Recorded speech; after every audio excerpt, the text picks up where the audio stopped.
Moby Dick by Herman Melville. Chapter 54 The Town Ho's Story As told at the Golden Inn. The Cape of Good Hope, and all the watery region about there, is much like some noted four corners of a great highway, where you meet more travellers than in any other part. It was not very long after speaking the Goney that another homeward bound whaleman, the Town Ho, was encountered. She was manned almost wholly by Polynesians. In the short gam that ensued, she gave us strong news of Moby Dick.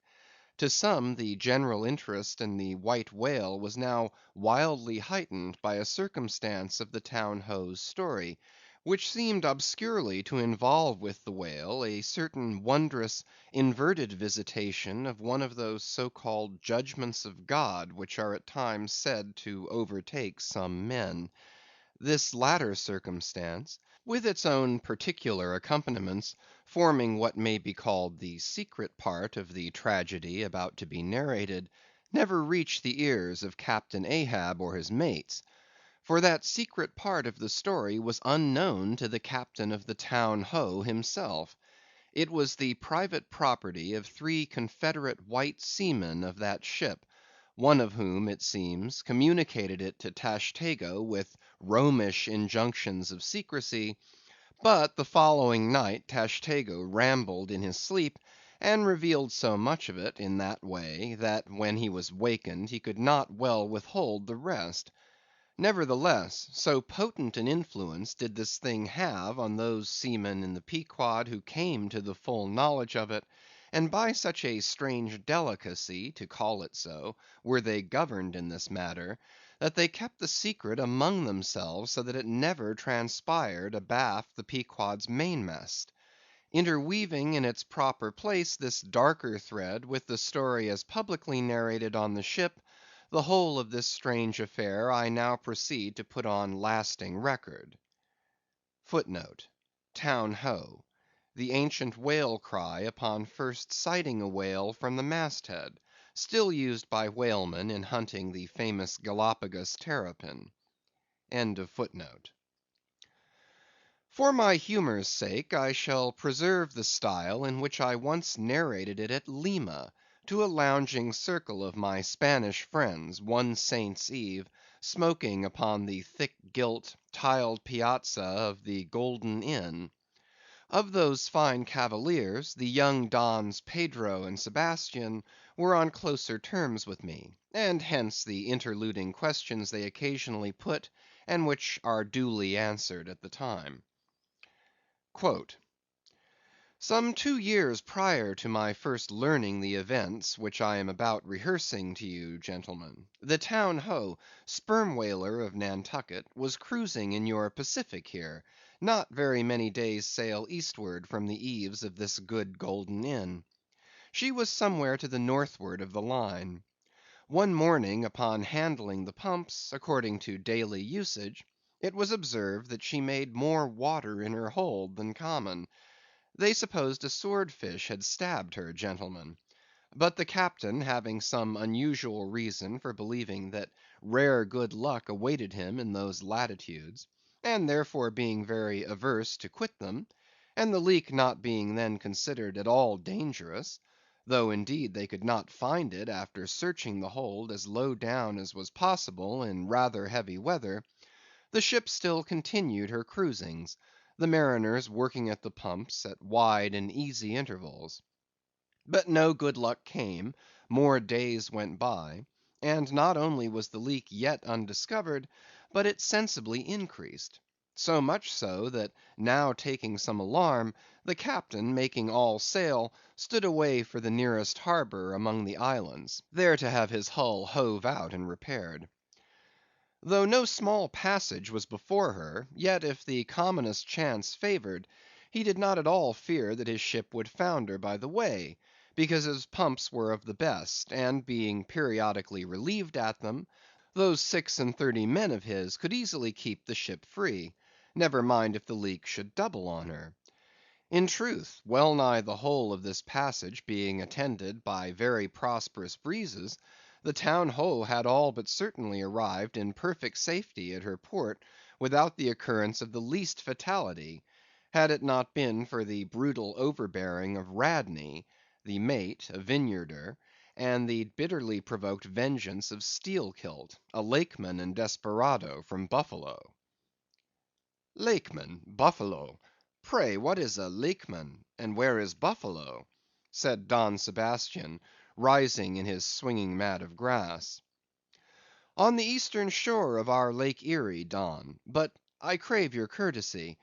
May be you shall soon hear further of all that. Now, gentlemen, in square sail brigs and three masted ships, well nigh as large and stout as any that ever sailed out of your old Callao to far Manila, this Lakeman, in the landlocked heart of our America, had yet been nurtured by all those agrarian freebooting impressions popularly connected with the open ocean.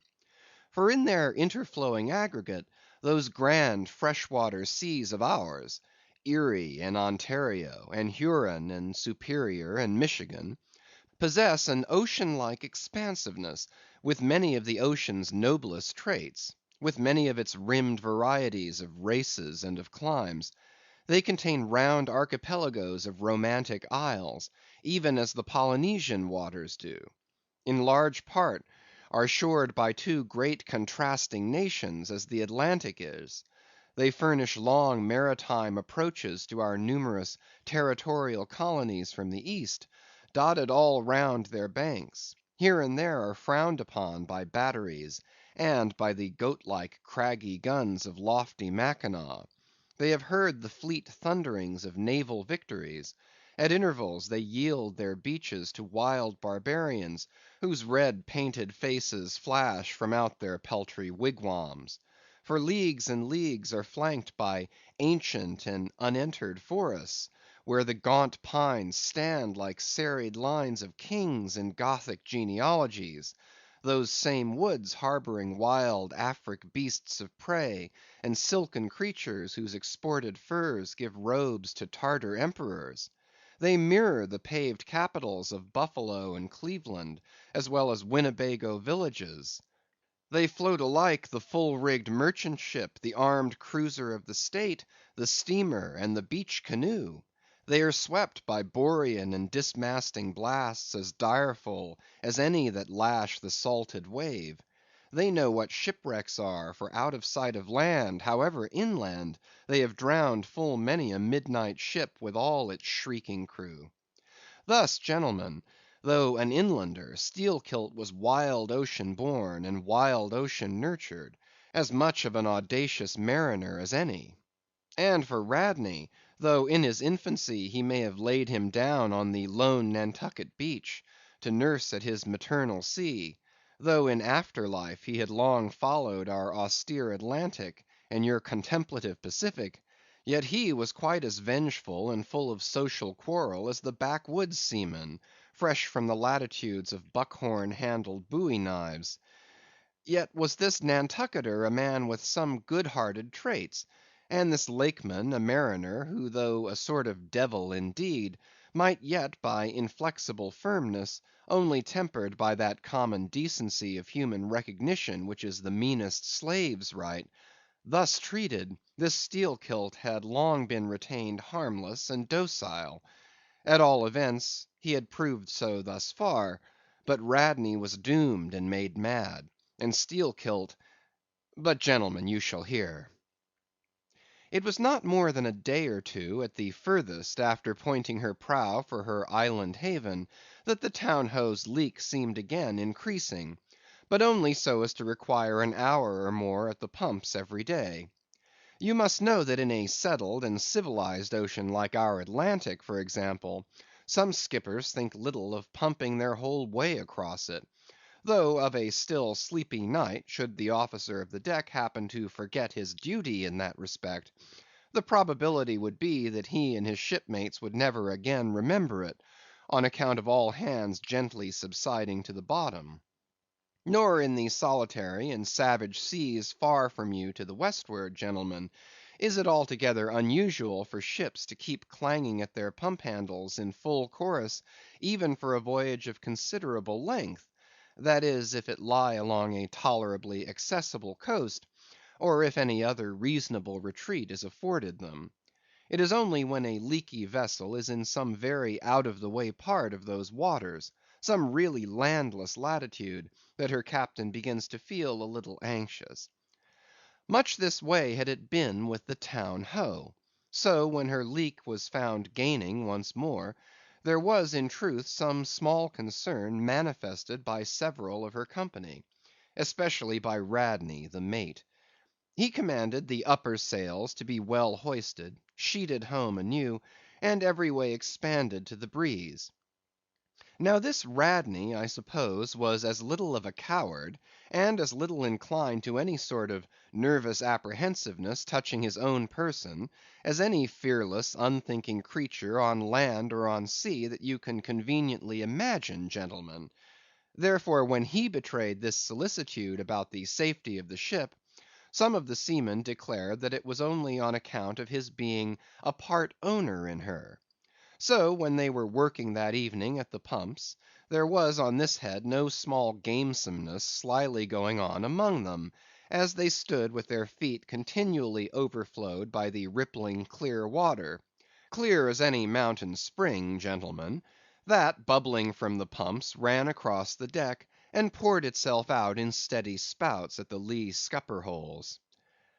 Now, as you well know, it is not seldom the case in this conventional world of ours, watery or otherwise, that when a person placed in command over his fellow men finds one of them to be very significantly his superior in general pride of manhood, straightway against that man he conceives an unconquerable dislike and bitterness; and if he have a chance, he will pull down and pulverize that subaltern's tower, and make a little heap of dust of it. Be this conceit of mine as it may, gentlemen, at all events Steelkilt was a tall and noble animal with a head like a Roman, and a flowing golden beard like the tasselled housings of your last Viceroy's snorting charger, and a brain and a heart and a soul in him, gentlemen, which had made Steelkilt Charlemagne, had he been born son to Charlemagne's father. But Radney, the mate, was as ugly as a mule, yet as hardy, as stubborn, as malicious. He did not love Steelkilt, and Steelkilt knew it. Espying the mate drawing near as he was toiling at the pump with the rest, the Lakeman affected not to notice him, but unawed went on with his gay banterings. "Aye, aye, my merry lads, it's a lively leak this. Hold a cannikin, one of ye, and let's have a taste. By the Lord, it's worth bottling. I tell ye what, men, old Rad's investment must go for it. He had best cut away his part of the hull, and tow it home. The fact is, boys, that swordfish only began the job. He's come back again with a gang of ship carpenters, sawfish, and filefish, and what not; and the whole posse of 'em are now hard at work, cutting and slashing the bottom; making improvements, I suppose. If old Rad were here now, I'd tell him to jump overboard and scatter 'em. They're playing the devil with his estate, I can tell him. But he's a simple old soul, Rad, and a beauty too. Boys, they say the rest of his property is invested in looking glasses. I wonder if he'd give a poor devil like me the model of his nose." "Damn your eyes! What's that pump stopping for?" roared Radney, pretending not to have heard the sailor's talk. "Thunder away at it." "Aye, aye, sir," said Steelkilt, merry as a cricket. "Lively, boys, lively now." And with that the pump clanged like 50 fire engines; the men tossed their hats off to it, and ere long that peculiar gasping of the lungs was heard, which denotes the fullest tensions of life's utmost energies. Quitting the pump at last with the rest of his band, the Lakeman went forward all panting, and sat himself down on the windlass, his face fiery red, his eyes bloodshot, and wiping the profuse sweat from his brow. Now what cozening fiend it was, gentlemen, that possessed Radney to meddle with such a man in that corporeally exasperated state, I know not. But so it happened. Intolerably striding along the deck, the mate commanded him to get a broom and sweep down the planks, and also a shovel, and remove some offensive matters consequent upon allowing a pig to run at large. Now, gentlemen, sweeping a ship's deck at sea is a piece of household work, which in all times but raging gales is regularly attended to every evening. It has been known to be done in the case of ships actually foundering at the time. Such, gentlemen, is the inflexibility of sea usages, and the instinctive love of neatness in seamen, some of whom would not willingly drown without first washing their faces. But in all vessels this broom business is the prescriptive province of the boys, if boys there be aboard. Besides, it was the stronger men in the town ho that had been divided into gangs, taking turns at the pumps; and being the most athletic seaman of them all, Steelkilt had been regularly assigned captain of one of the gangs; consequently he should have been freed from any trivial business not connected with truly nautical duties, such being the case with his comrades. I mention all of these particulars so that you may understand exactly how this affair stood between the two men. But there was more than this. The order about the shovel was almost as plainly meant to sting and insult Steelkilt as though Radney had spat in his face. Any man who has gone sailor in a whale ship will understand this; and all this, and doubtless much more, the Lakeman fully comprehended when the mate uttered his command. But as he sat still for a moment, and as he steadfastly looked into the mate's malignant eye, and perceived the stacks of powder casks heaped up in him, and the slow match silently burning along towards them; as he instinctively saw all this, that strange forbearance and unwillingness to stir up the deeper passionateness in any already ireful being; a repugnance most felt, when felt at all, by really valiant men, even when aggrieved; this nameless phantom feeling, gentlemen, stole over Steelkilt. Therefore, in his ordinary tone, only a little broken by the bodily exhaustion he was temporarily in, he answered him saying that sweeping the deck was not his business, and he would not do it. And then, without at all alluding to the shovel, he pointed to three lads as the customary sweepers, who, not being billeted at the pumps, had done little or nothing all day. To this Radney replied with an oath, in a most domineering and outrageous manner, unconditionally reiterating his command, meanwhile advancing upon the still seated Lakeman with an uplifted cooper's club hammer, which he had snatched from a cask near by. Heated and irritated as he was by his spasmodic toil at the pumps, for all his first nameless feeling of forbearance, the sweating Steelkilt could but ill brook this bearing in the mate. But somehow still smothering the conflagration within him, without speaking he remained doggedly rooted to his seat; till at last the incensed Radney shook the hammer within a few inches of his face, furiously commanding him to do his bidding. Steelkilt rose, and slowly retreating round the windlass, steadily followed by the mate with his menacing hammer, deliberately repeated his intention not to obey. Seeing, however, that his forbearance had not the slightest effect, by an awful and unspeakable intimation with his twisted hand, he warned off the foolish and infatuated man; but it was to no purpose; and in this way the two went once slowly round the windlass, when resolved at last no longer to retreat, bethinking him that he had now forborne as much as comported with his humor, the Lakeman paused on the hatches, and thus spoke to the officer: "Mr. Radney, I will not obey you. Take that hammer away, or look to yourself." But the predestinated mate coming still closer to him, where the Lakeman stood fixed, now shook the heavy hammer within an inch of his teeth, meanwhile repeating a string of insufferable maledictions.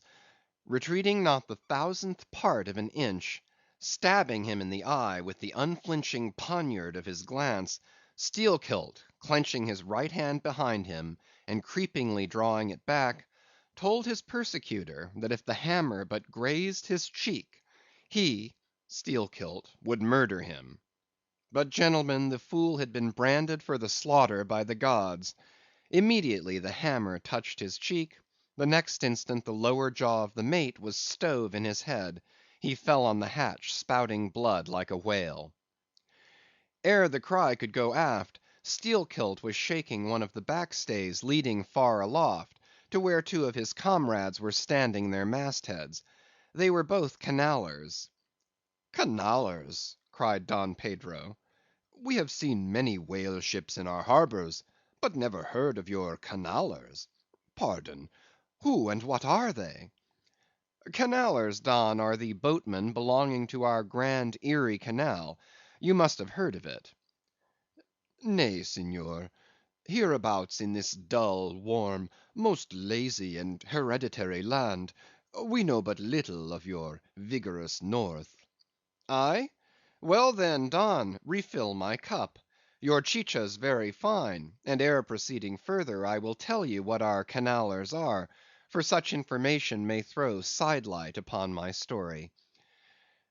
For 360 miles, gentlemen, through the entire breadth of the State of New York, through numerous populous cities, and most thriving villages, through long, dismal, uninhabited swamps, and affluent cultivated fields, unrivalled for fertility, by billiard room and bar room, through the holy of holies of great forests, on Roman arches over Indian rivers, through sun and shade, by happy hearts or broken, through all the wide contrasting scenery of those noble Mohawk counties, and especially by rows of snow white chapels, whose spires stand almost like milestones, flows one continual stream of Venetianly corrupt and often lawless life. There's your true Ashantee, gentlemen; there howl your pagans, where you ever find them, next door to you, under the long flung shadow and the snug patronizing lee of churches. For by some curious fatality, as it is often noted of your metropolitan freebooters that they ever encamp around the halls of justice, so sinners, gentlemen, most abound in holiest vicinities. "Is that a friar passing?" said Don Pedro, looking downwards into the crowded piazza with humorous concern. "Well, for our northern friend, Dame Isabella's Inquisition wanes in Lima," laughed Don Sebastian. "Proceed, Senor." "A moment, pardon," cried another of the company. "In the name of all us Limeese, I but desire to express to you, sir sailor, that we have by no means overlooked your delicacy in not substituting present Lima for distant Venice in your corrupt comparison. Oh no, do not bow and look surprised. You know the proverb along all this coast, corrupt as Lima. It but bears out your saying, too. Churches more plentiful than billiard tables, and forever open, and corrupt as Lima. So too Venice, I have been there, the holy city of the blessed evangelist St. Mark. St. Dominic, purge it. Your cup, thanks, here I refill. Now, you pour out again." Freely depicted in his own vocation, gentlemen, the Canaller would make a fine dramatic hero, so abundantly and picturesquely wicked is he. Like Mark Antony, for days and days along his green turfed flowery Nile, he indolently floats, openly toying with his red cheeked Cleopatra, ripening his apricot thigh upon the sunny deck. But ashore all this effeminacy is dashed. The brigandish guise which the Canaller so proudly sports, his slouched and gaily ribboned hat betoken his grand features. A terror to the smiling innocence of the villages through which he floats, his swart visage and bold swagger are not unshunned in cities. Once a vagabond on his own canal, I have received good turns from one of these Canallers. I thanked him heartily, would fain not be ungrateful; but it is often one of the prime redeeming qualities of your man of violence, that at times he is as stiff an arm to back a poor stranger in a strait as to plunder a wealthy one. In sum, gentlemen, what the wildness of this canal life is emphatically evinced by this, that our wild whale fishery contains so many of its most finished graduates, and that scarce any race of mankind, except Sydney men, are so much distrusted by our whaling captains. Nor does it at all diminish the curiousness of this matter, that to many thousands of our rural boys and young men born along its line, the probationary life of the Grand Canal furnishes the sole transition between quietly reaping in a Christian cornfield, and recklessly ploughing the waters of the most barbaric seas. "I see, I see," impetuously exclaimed Don Pedro, spilling his chicha upon his silvery ruffles. "No need to travel. The world's one Lima. I had thought now that at your temperate north the generations were cold and holy as the hills. But the story." I left off, gentlemen, where the Lakeman shook the backstay. Hardly had he done so, when he was surrounded by the 3 junior mates and the 4 harpooneers, who all crowded him to the deck. But sliding down the ropes like baleful comets, the 2 Canallers rushed into the uproar, and sought to drag their man out of it toward the forecastle. Others of the sailors joined with them in this attempt, and a twisted turmoil ensued, while standing out of harm's way, the valiant captain danced up and down with a whale pike, calling upon his officers to manhandle that atrocious scoundrel, and smoke him along to the quarter deck. At intervals he ran close up to the revolving border of the confusion, and prying into the heart of it with his pike, sought to prick out the object of his resentment. But Steelkilt and his desperadoes were too much for them all. They succeeded in gaining the forecastle deck, where, hastily slewing about 3 or 4 large casks in a line with the windlass, these sea Parisians entrenched themselves behind the barricade. "Come out of that, ye pirates!" roared the captain, now menacing them with a pistol in each hand, just brought to him by the steward. "Come out of that, ye cut-throats!" Steelkilt leaped on the barricade, and striding up and down there, defied the worst the pistols could do, but gave the captain to understand distinctly that his, Steelkilt's death, would be the signal for a murderous mutiny on the part of all hands. Fearing in his heart lest this might prove but too true, the captain a little desisted, but still commanded the insurgents instantly to return to their duty. "Will ye promise not to touch us if we do?" demanded their ringleader. "Turn to! Turn to! I make no promise. To your duty! Do you want to sink the ship by knocking off at a time like this? Turn to!" And he once more raised a pistol. "Sink the ship!" cried Steelkilt. "Aye, let her sink. Not a man of us turns to, unless ye swear not to raise a rope yarn against us. What say ye, men?" turning to his comrades. A fierce cheer was their response. The Lakeman now patrolled the barricade, all the while keeping his eye on the captain, and jerking out such sentences as these: "It's not our fault. We didn't want it. I told him to take his hammer away. It was boy's business. He might have known me before this. I told him not to prick the buffalo. I believe I have broken a finger here against his cursed jaw. Ain't those mincing knives down in the forecastle there, men? Look to those handspikes, my hearties. Captain, by God, look to yourself. Say the word, and don't be a fool. Forget it all. We are ready to turn to. Treat us decently, and we're your men, but we won't be flogged. Turn to! I make no promises. Turn to, I say." "Look ye now," cried the Lakeman, flinging out his arms towards him. "There are a few of us here, and I am one of them, who have shipped for the cruise, d'ye see. Now, as you well know, sir, we can claim our discharge as soon as the anchor is down. So we don't want a row. It's not our interest. We want to be peaceable. We're ready to work, but we won't be flogged." "Turn to!" roared the captain. Steelkilt glanced round him a moment, and then said, "I tell you what it is now, captain. rather than kill you and be hung for such a shabby rascal. We won't lift a hand against you unless ye attack us. But till ye say the word about not flogging us, we don't do a hand's turn. Down into the forecastle then, down with ye. I'll keep ye there till ye're sick of it. Down ye go. Shall we? cried the ringleader to his men. Most of them were against it, but at length, in obedience to Steelkilt, they preceded him down into their dark den, growlingly disappearing like bears into a cave. As the Lakeman's bare head was just level with the planks, the captain and his posse leaped the barricade, and rapidly drawing over the slide of the scuttle, planted their group of hands upon it, and loudly called for the steward to bring the heavy brass padlock belonging to the companionway.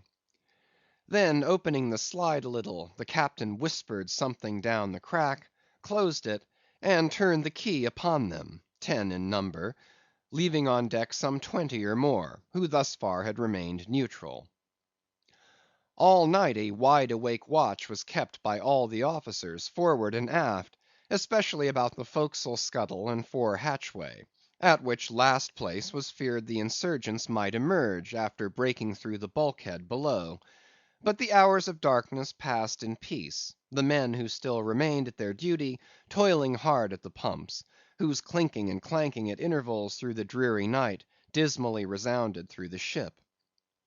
At sunrise the captain went forward, and knocking on the deck, summoned the prisoners to work, but with a yell they refused.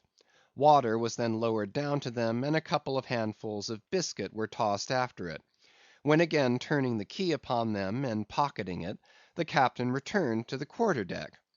Twice every day for 3 days this was repeated, but on the 4th morning a confused wrangling, and then a scuffling was heard, as the customary summons was delivered, and suddenly 4 men burst up from the forecastle, saying they were ready to turn to.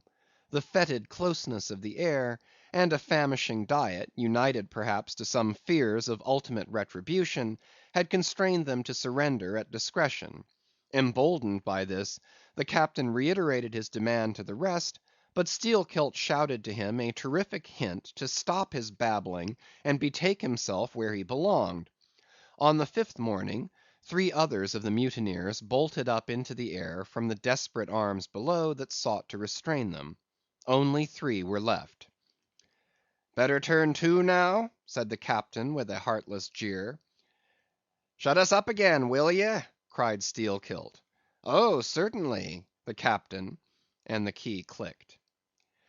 It was at this point, gentlemen, that, enraged by the defection of 7 of his former associates, and stung by the mocking voice that had last hailed him, and maddened by his long entombment in a place as black as the bowels of despair, it was then that Steelkilt proposed to the 2 Canallers, thus far apparently of one mind with him, to burst out of their hole at the next summoning of the garrison, and armed with their keen mincing knives, long crescentic, heavy implements with a handle at each end, run amuck from bowsprit to taffrail, and if by any devilishness of desperation possible, seize the ship. For himself, he would do this, he said, whether they joined him or not. That was the last night he should spend in that den. But the scheme met with no opposition on the part of the other 2. They swore they were ready for that, or for any other mad thing, for anything, in short, but a surrender. And what was more, they each insisted on being the first man on deck, when the time to make the rush should come. But to this their leader as fiercely objected, reserving that priority for himself, particularly as his 2 comrades would not yield the one to the other in the matter. And both of them could not be first, for the latter would but admit 1 man at a time. And here, gentlemen, the foul play of these miscreants must come out. Upon hearing the frantic project of their leader, each in his own separate soul had suddenly lighted, it would seem, upon the same piece of treachery, namely, to be foremost in breaking out, in order to be the first of the 3, though the last of the 10, to surrender, and thereby secure whatever small chance of pardon such conduct might merit. But when Steelkilt made known his determination still to lead them to the last, They in some way, by some subtle chemistry of villainy, mixed their before secret treacheries together, and when their leader fell into a doze, verbally opened their souls to each other in 3 sentences, and bound the sleeper with cords, and gagged him with cords, and shrieked out for the captain at midnight. Thinking murder at hand, and smelling in the dark for the blood, he and all his armed mates and harpooneers rushed for the forecastle. In a few minutes the scuttle was opened, and bound hand and foot, the still struggling ringleader was shoved up into the air by his perfidious allies, who at once claimed the honor of securing a man who had been fully ripe for murder. But all these were collared, and dragged along the deck like dead cattle, and side by side were seized up into the mizzen rigging, like 3/4 of meat, and there they hung till morning. "Damn ye!" cried the captain, pacing to and fro before them, "the vultures would not touch ye, ye villains!"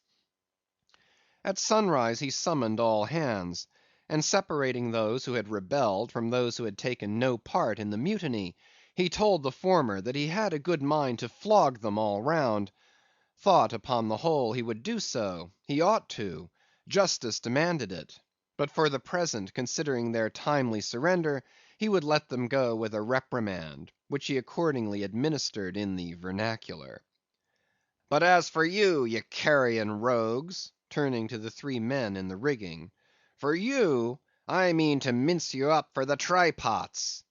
And seizing a rope, he applied it with all his might to the backs of the 2 traitors, till they yelled no more, but lifelessly hung their heads sideways, as the 2 crucified thieves are drawn. "My wrist is sprained with ye," he cried at last, "but there's still rope enough left for you, my fine bantam, that wouldn't give up. Take that gag from his mouth, and let us hear what he can say for himself." For a moment the exhausted mutineer made a tremulous motion of his cramped jaws, then painfully twisting round his head, said in a sort of hiss, "What I say is this, and mind it well. If ye flog me, I murder you." "Say ye so? See then how ye frighten me," and the captain drew off with the rope to strike. "Best not," hissed the Lakeman. "But I must," and the rope was once more drawn back for the stroke. Steelkilt here hissed out something, inaudible to all but the captain, who, to the amazement of all hands, started back, paced the deck rapidly 2 or 3 times, and then suddenly throwing down his rope, said, "I won't do it. Let him go. Cut him down, d'ye hear?" But as the junior mates were hurrying to execute the order, a pale man with a bandaged head arrested them. Radney, the chief mate. Ever since the blow he had lain in his berth, but that morning, hearing the tumult on the deck, he had crept out, and thus far had watched the whole scene. Such was the state of his mouth that he could hardly speak, but mumbling something about his being willing and able to do what the captain dared not attempt, he snatched the rope and advanced to his pinioned foe.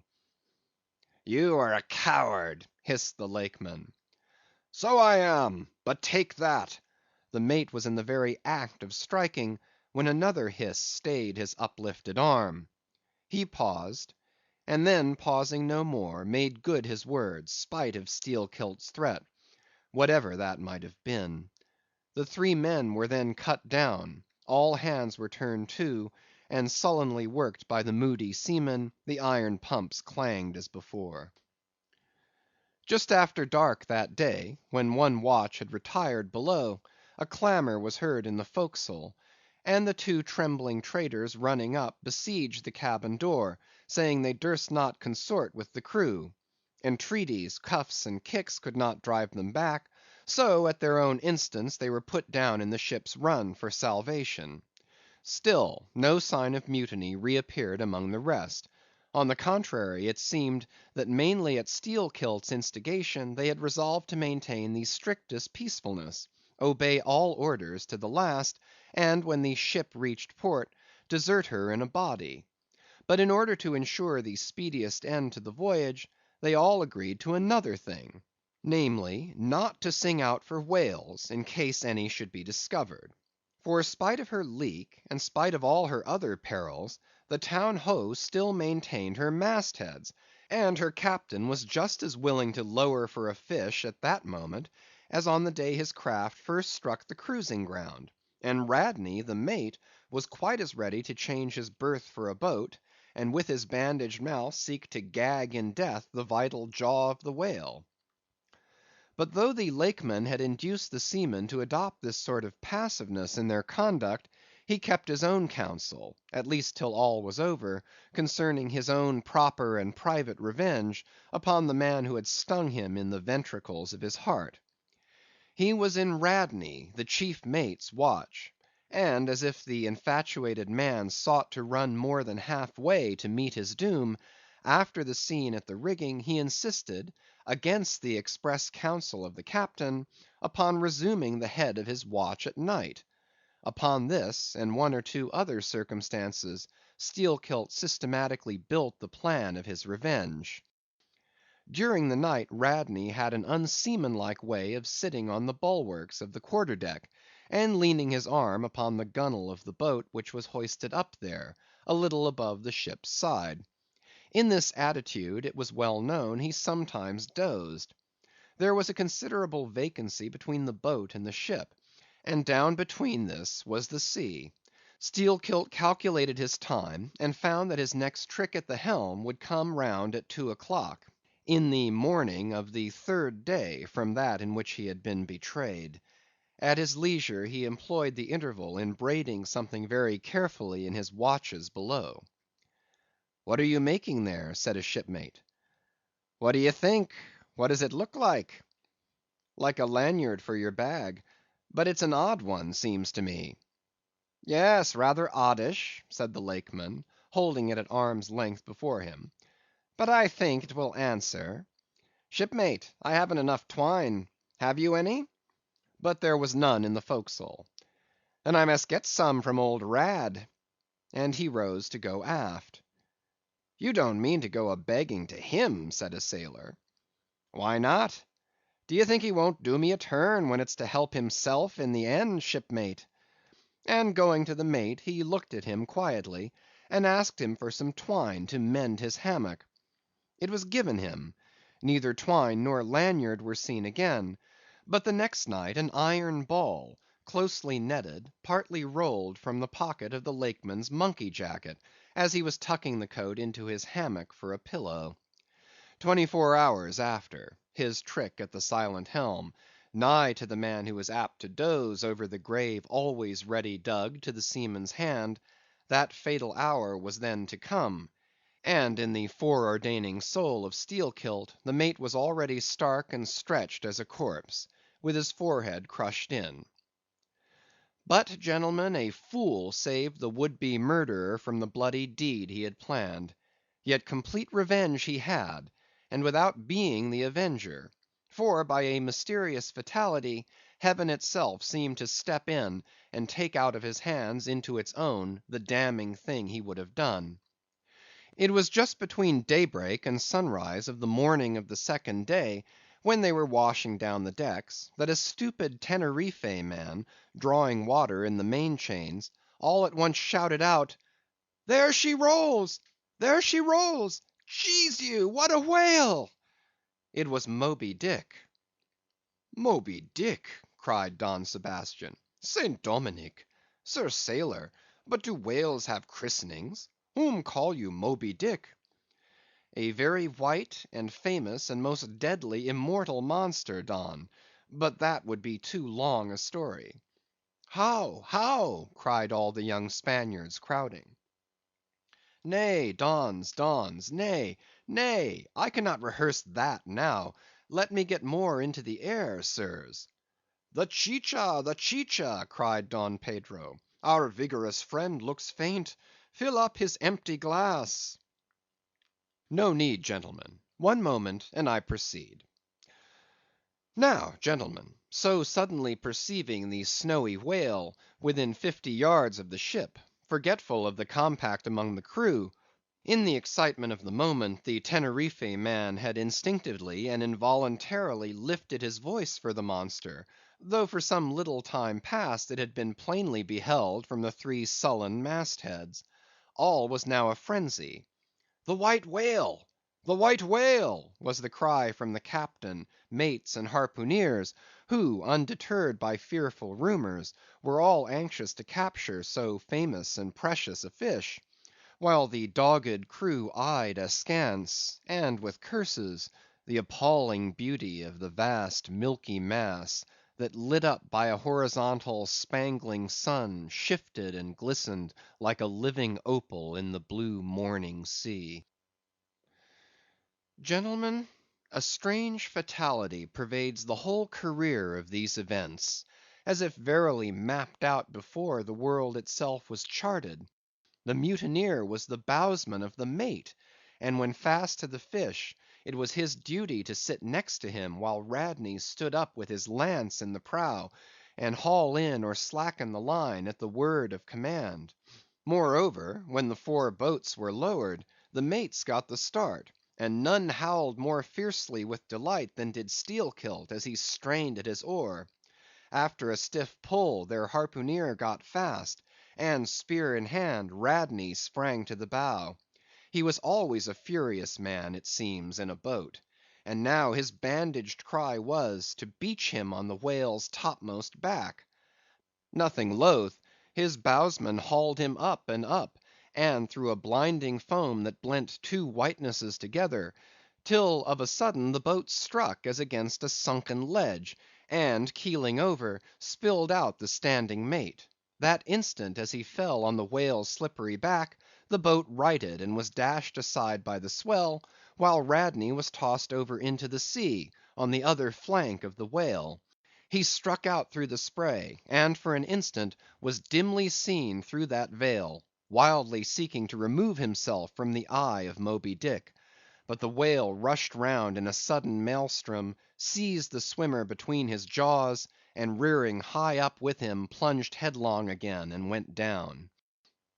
Meantime, at the first tap of the boat's bottom, the Lakeman had slackened the line, so as to drop astern from the whirlpool. Calmly looking on, he thought his own thoughts. But a sudden terrific downward jerking of the boat quickly brought his knife to the line. He cut it, and the whale was free. But at some distance Moby Dick rose again, and with some tatters of Radney's red woolen shirt caught in the teeth that had destroyed him. All four boats gave chase again, but the whale eluded them, and finally wholly disappeared. In good time the Town Ho reached her port; a savage, solitary place, where no civilized creature resided. There, headed by the Lakeman, all but 5 or 6 of the foremastmen deliberately deserted among the palms, and eventually, as it turned out, seizing a large double war canoe of the savages, and setting sail for some other harbor. The ship's company being reduced to but a handful, the captain called upon the islanders to assist him in the laborious business of heaving down the ship to stop the leak. But to such unresting vigilance over their dangerous allies was this small band of whites necessitated, both by day and by night, and so extreme was the hard work they underwent, that upon the vessel being ready again for the sea, they were in such a weakened condition that the captain durst not put off with them in so heavy a vessel. After taking counsel with his officers, he anchored the ship as far off shore as possible, loaded and ran out his 2 cannon from the bows, stacked his muskets on the poop, and warning the islanders not to approach the ship at their peril, took 1 man with him, and setting the sail of his best whale boat, steered straight before the wind for Tahiti, 500 miles distant, to procure a reinforcement to his crew. On the 4th day of the sail, a large canoe was descried, which seemed to have touched at a low isle of corals. He steered away from it, but the savage craft bore down on him, and soon the voice of Steelkilt hailed him to heave to, or he would run him under water. The captain presented a pistol. With 1 foot on each prow of the yoked war canoes, the Lakeman laughed him to scorn, assuring him that if the pistol so much as clicked in the lock, he would bury him in bubbles and foam. "What do you want of me?" cried the captain. "Where are you bound, and for what are you bound?" demanded Steelkilt. "No lies." "I am bound to Tahiti for more men."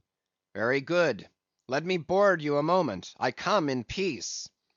With that he leaped from the canoe, swam to the boat, and climbing the gunwale, stood face to face with the captain. "Cross your arms, sir. Throw back your head. Now repeat after me. As soon as Steelkilt leaves me, I swear to beach this boat on yonder island, and remain there 6 days. If I do not, may lightning strike me." "A pretty scholar," laughed the Lakeman.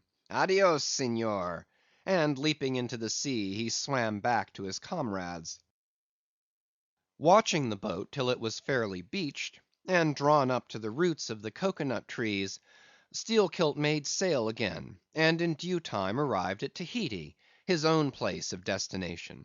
There luck befriended him; 2 ships were about to sail for France, and were providentially in want of precisely that number of men which the sailor headed.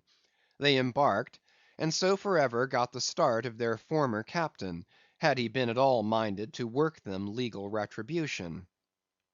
Some 10 days after the French ships sailed, the whale boat arrived, and the captain was forced to enlist some of the more civilized Tahitians, who had been somewhat used to the sea.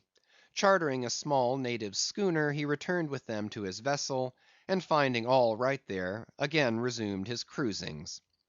Where Steelkilt now is, gentlemen, none know; but upon the island of Nantucket, the widow of Radney still turns to the sea, which refuses to give up its dead; still in dreams sees the awful white whale that destroyed him. "Are you through?" said Don Sebastian quietly. "I am, Don." "Then I entreat you, tell me if to the best of your own convictions, this your story is in substance really true. It is so passing wonderful. Did you get it from an unquestionable source? Bear with me if I seem to press." "Also bear with all of us, sir sailor, for we all join in Don Sebastian's suit," cried the company, with exceeding interest. "Is there a copy of the Holy Evangelists at the Golden Inn, gentlemen?" "Nay," said Don Sebastian, "but I know a worthy priest near by, who will quickly procure one for me." "I go for it. But are you well advised? This may grow too serious." "Will you be so good as to bring the priest also, Don?" "Though there are no auto da fes in Lima now," said one of the company to another, "I fear our sailor friend runs risk of the archiepiscopacy. Let us withdraw more out of the moonlight. I see no need of this." "Excuse me for running after you, Don Sebastian; but may I also beg that you will be particular in procuring the largest sized evangelists you can." "This is the priest, and he brings you the evangelists," said Don Sebastian gravely, returning with a tall and solemn figure. "Let me remove my hat. Now, venerable priest, further into the light, and hold the holy book before me, that I may touch it. So help me Heaven, and on my honor, the story I have told you, gentlemen, is in substance, and its great items, true. I know it to be true. It happened on this ball. I trod the ship. I knew the crew. I have seen and talked with Steelkilt since the death of Radney." End of Chapter 54.